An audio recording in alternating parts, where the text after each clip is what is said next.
부 순서입니다. 뉴스 브리핑. 아유, 또 안타까운 소식 계속 지금 속속 들어오고 있는데요.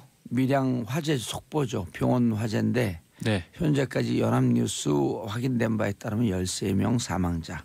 병원 안에 100여 명 정도 있었다고 하는데요.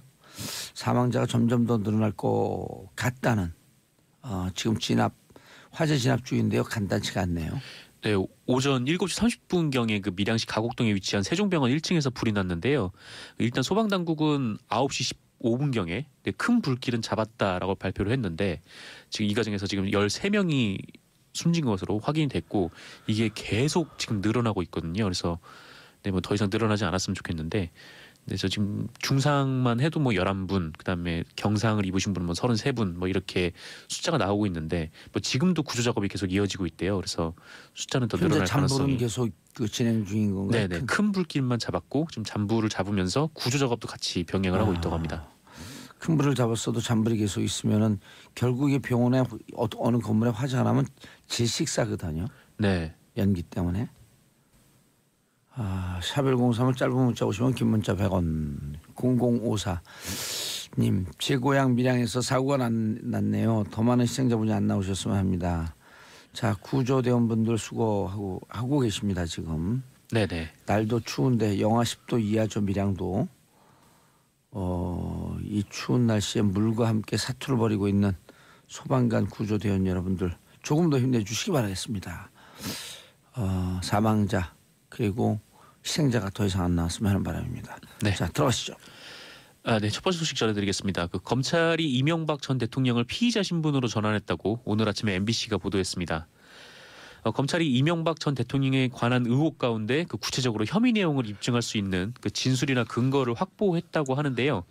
보도에 따르면 검찰은 다스가 김경준 씨로부터 140억 원을 돌려받는 과정에 외교 공간을 동원하는 등 이명박 전 대통령의 집권을 남용한 혐의부터 밝힐 것으로 보인다고 합니다. 이와 함께 검찰은 어젯밤부터 오늘 새벽까지 서초동 영포빌딩에 있는 청계재단을 전격 압수수색했는데요. 청계재단 지하 2층에 있나요? 아니요. 지하 2층에 있는 건 아니고 예. 네, 뭐 다른 층에 있는데 이게 지하 2층만 지금 검찰이 콕 집어서 들어갔다고 해요. 근데 지하 2층이 이제 뭐 청계재단에서 뭐 창고 같은 걸로 쓰는 모양인데 자료가 거기에 있을 거다 이렇게 본 거네요. 네, 아니면 누군가가 진술을 했을 가능성이 큰 거죠. 진술했고 자료가 그쪽에 다 은폐되어 있다. 네, 그래서 지하 2층을 콕 집어서 여기를 집중적으로 이루어졌고 이 압수물이 담긴 상자에는 BH 다스라는 글귀가 써 있었다고 합니다. 네. 정확한 진술을 확보하고 내부 제보자들의 증언에 따라서. 네네. 증언에 따라서 압수수색을 한 것 같고 예. 이명박 전 대통령도 피의자 신분으로 전환을 하게 된 거죠. 이로써 이명박 전 대통령의 소환도 임박한 것으로 보이는데요. 원래는 아무래도 평창올림픽이 끝나야 소환이 이루어지지 않겠나 좀 이런 기류가 있었는데 검찰의 수사 속도를 보니까 오히려 올림픽 개막 전에 소환될 가능성이 높다라는 얘기가 흘러나오고 있습니다.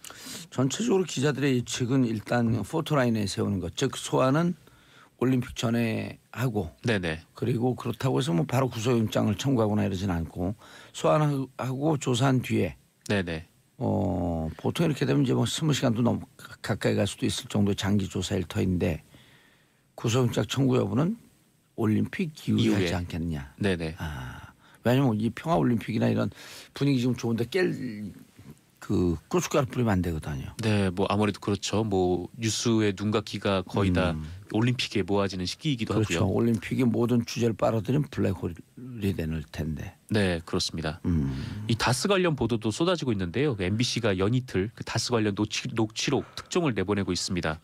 어제도 이상은 씨 아들 이동영 씨가 자신의 측근에게 이명박 전 대통령의 아들 시영 씨가 자신을 부사장에서 아산 공장으로 쫓아내려 한다. 네, 이런 우려의 목소리가 담긴 녹취록을 공개했는데요. 실제로 아산 공장으로 내려가게 됐죠. 그리고 이시영 씨가 인사권을 행사하는 듯한 녹취록 내용도 있다고 합니다. 네. 뭐 이게 다 2016년 다스가 이시영 씨의 후계 구도를 잡아가고 있을 때 좀 벌어진 일이어서 2016년에 결국 CFO로 등장을 하는 거죠. 네네. 재무회계 총책임자. 그렇습니다. 이시영 씨가 이렇게 등장을 하는데 좀 무리한 욕심이 이런 화를 좀 일으킨 거 아닌가. 2010년도에 해외 영업팀의 과장으로 들어왔다가 6년 만에 어허, 회사를 장악하는데 지분 1도 없는데. 지분 1도 없죠. 지분 1도 없고 예. 이 회사 자체가 이상은 씨가 실소유주라고 이명박 측은 주장하고 있는 거 아닙니까? 그렇죠. 명목상 소유주죠. 네. 서류상 소유주. 서류상은 소유주인데 네. 그렇게 되면은 보통 자기 아들에게 이렇게 승계를 하는 게 좀 옳지는 않지만 그게 일반적인 우리나라의 관행. 과정이고, 예, 관행. 과정이고 또 이동영 씨가 그때 이제 총괄 부사장 자리에 있었기 때문에 그게 좀 자연스러운 과정이었는데 갑자기 이제 이시영 씨의 등장으로 예. 이동영 씨가 밀려나고 네, 이시영 씨가 지금 다스의 그 재물을 틀어주게 된 거죠. 그렇군요. 그리고 중국 9개 지사 중 중요 매출을 일으키고 있는 4개 지사의 네. 사장이 되고 네, 그렇습니다. 4개 지사의 매출이 5,500억 가까이 되고 네, 이 다스에서 돈이 되는 뭐 어떤 해외 사업 같은 경우에는 다 지금 이시영 씨가 총괄해서 네. 관리하고 있다고 합니다. 그리고 협력업체 SM, 네네. 다운 이런 데는 또 지분이 100%예요. 이시영 씨가 그렇죠. 자기 그 매제. 그러니까 이명박 전 대통령 여동생의 남편과 네. 함께 지분이 100%짜리 협력회사 이거를 이시영 씨 75, 매제 25. 네. 뭐 이런 식으로 해갖고 다 협력업체도 먹어가고 있고요. 그렇죠. 이게 보통 그 재벌들이 그 기업을 승계할 때 예. 일어나는 이제 편법 같은 방법인데, 재벌들이 일반적으로 쓰는 그 꼼수죠. 예, 그러니까 작은 기업을 자기 아들에게, 그러니까 소규모로 이제 세울 수 있는 회사를 만들어서 그 회사의 일감이나 각종 지원을 몰아줌으로써 그렇죠. 그 회사를 키워서 재산을 늘리고, SM은 자본금이 1억인데 네네. 다운이라고 하는 회사는 자본금이 45억인가 47억인가 그런데 네네. 1억짜리가 47억을 먹어요. 아, 예, 그렇죠. 예. 네. 그러니까 이제 우리 정상근 기자가 저를 먹어가는 거나 똑같은 거죠. 아, 제가 1억. 예, 제가 47억. 아, 네. 1억이라도 있었으면 좋겠습니다. 그럼 1원으로 하죠. 1원. 아, 1원이요? 1원대 47원. 네, 1원은 너무 없어 보이는데요. 그러면 네. 한 얼마 100만 원? 100만 원. 네, 100만 원. 예, 100만 원대 4,700만 원. 아, 네. 좀 계산하기 복잡한데 그거는. 복잡하긴 하지만 그 정도가 그냥 적절하지 1원으로 않을까. 하시죠. 1원. 1원이요. 1원동 사세요? 넘어갈까요? 여기에 1원이라는 것이 참 부끄러워지는 순간입니다. 우리가 서로 간에 네. 제가 47원이어도 제가 뭐가 되는 줄 아세요? 을이에요, 을. 둘 다 을놀이 한 거야. 아, 네, 그렇죠. 1원이나 47원이나 힘들죠. 지금 밀양에서 사고 났고 네, 좀 가슴을 조이고 있는데 우리가 이렇게 웃고 떠들고 얘기하면 안 되는데. 네, 그렇습니다. 그 두 번째 전해드릴 소식도 좀 안타까운 소식이어서, 네, 이 포스코에서 사고가 발생해서 비정규직 노동자 4분이 사망을 했습니다. 다치시겠는데 결국 사망한 거죠? 네, 그렇습니다. 25일 오후에 경북 포항시 남구의 포스코 포항제철소 냉각타워에서 그 질소가스가 누출이 됐고, 아하. 네, 타워 안에서 작업을 하던 노동자 4분이 질식을 했고요. 그 이후에 병원으로 옮겨졌지만 안타깝게도 모두 숨졌습니다. 아유. 그 사망한 분들은 60세 이모 씨, 47세 이모 씨, 그리고 31세 안모 씨, 26세 주모 씨였고요. 모두 비정규직 노동자 분들이었어요. 이분들은 오전 9시부터 작업을 시작해서 오후 3시에 30분간 휴식을 하고 다시 작업에 투입이 돼서 그 냉각용 충전재를 교체하고 있다가 갑작스럽게 변을 당하셨습니다.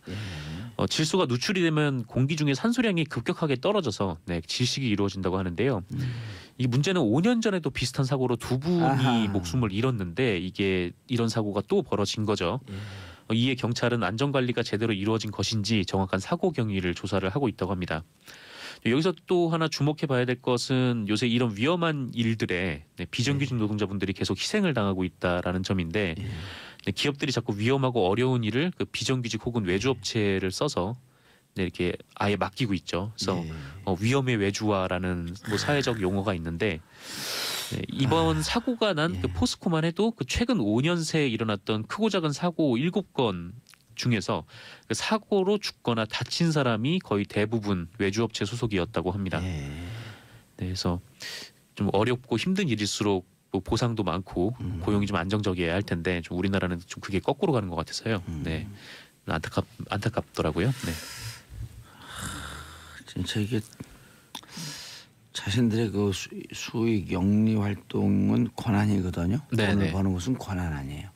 그럼 권한과 책임은 1대1 동등한 그람수여야 되는데, 그렇죠. 책임은 곧 희생이 따르거든요. 네네. 그건 밖으로 내돌리고.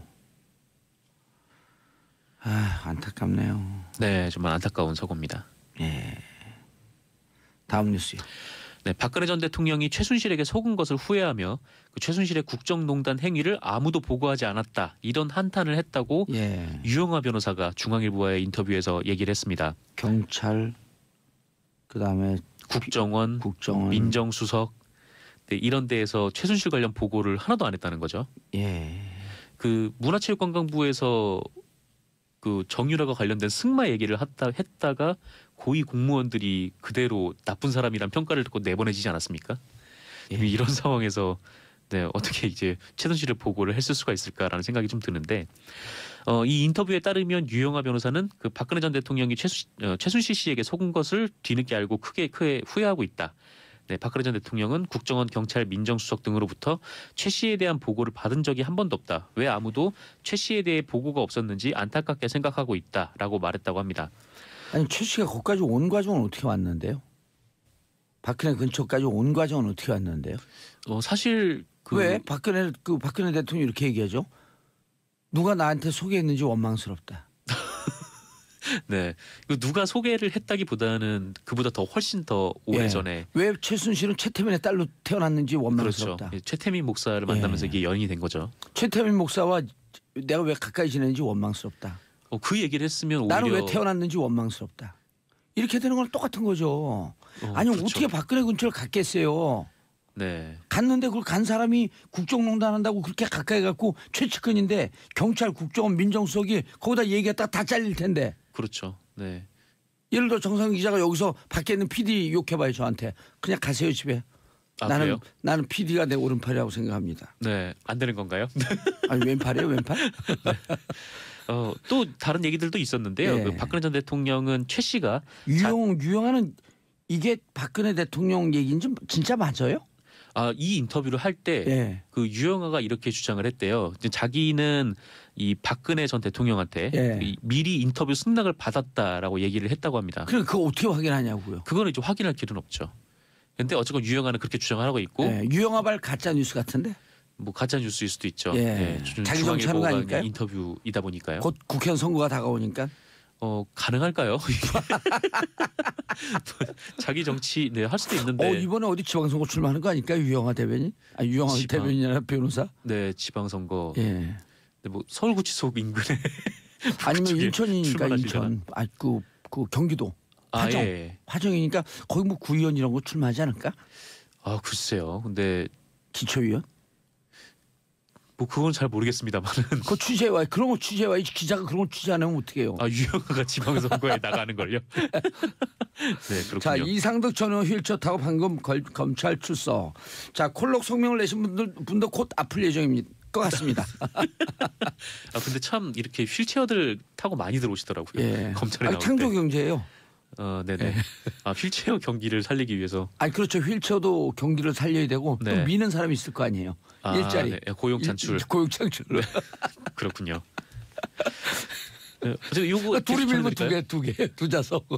네, 뭐 둘이 밀진 않죠. 그리고 거기 담요 덮잖아요. 담요. 네네. 담요도. 예, 생산 창출.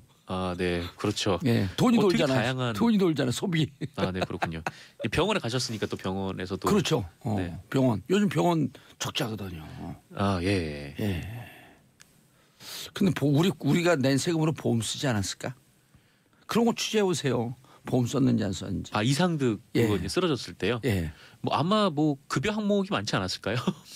네, 의료보험으로 적용될 수 있는 항목들이. 예. 아이고. 7724님 며칠째 한파로 수도가 얼어서 빨래도 못하고 밥도 못하고 씻는 것도 제대로 못하고 있어요. 얼른 한파가 물러갔으면 좋겠습니다. 남극보다 더 춥답니다. 우리나라 독한 나라의 추움은 일단 남극보다 더 추운데. 네. 그 노원 쪽에 예. 수도관이 파열이 돼가지고 그렇죠. 온수가 안 나왔다고 그리고 또 6만 4천 전기도 다 가까이요. 끊기고요. 네네. 전 의원님 오늘 우리 아들 오늘 계약했어요. 10살 아이도 봉주 아저씨 방송 10살 아이도 봉